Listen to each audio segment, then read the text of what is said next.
हाँ, तो पिछले वीडियो में जहाँ पे मैंने AS11 के पैरा 46A और AS16 के पैरा 4 को कंपेयर किया था, वहाँ पे एक पॉइंट डिस्कस करना रह गया था कि डेप्रिसिएशन का क्या होगा।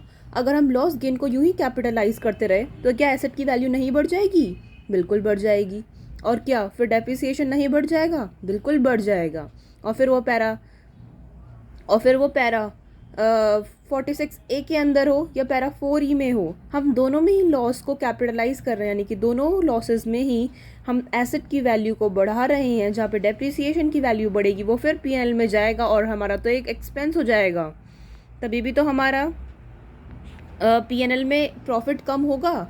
तो बिल्कुल होगा, लेकिन एक बात सोचने वाली है कि जितना डेप्रिसिएशन आप P&L में डालेंगे वो बेशक कम होगा उस लॉस से जो आप डालने वाले थे P&L में, लेकिन आपको पैरा 4 या 46A ने बचा लिया और उसको कैपिटलाइज करवा दिया।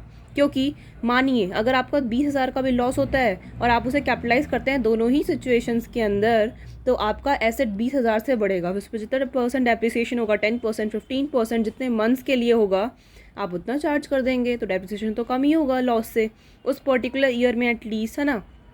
बाद का तो बाद में लिखा जाएगा। इसीलिए बाकी गेन को आप एसेट की वैल्यू कम कर भी सकते हैं, लेकिन अगर आप एसेट की वैल्यू कम करेंगे गेन से, तो फिर डेप्रिसिएशन की वैल्यू कुछ थोड़ी सी ही कम होगी। जबकि अगर आप गेन को P&L में डालते हैं तो आपके प्रॉफिट ज़्यादा हो जाएगा in comparison to not putting depreciation, है ना।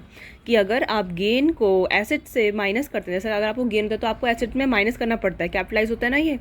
तो अगर आप एसेट की वैल्यू को कम करके फिर डेप्रिसिएशन चार्ज करेंगे और गेन को ऐड करके देखेंगे P&L में, तो गेन को ऐड करने में ज़्यादा फायदा होगा rather than not writing depreciation in the P&L। क्योंकि गेन तो 20,000 का है तो 20,000 को ही आप लिख दोगे P&L में, लेकिन डेप्रिसिएशन तो कुछ परसेंटेज में आता है ना हर ईयर में। इसीलिए तभी भी हम कह सकते हैं कि para 4E under AS16 is better.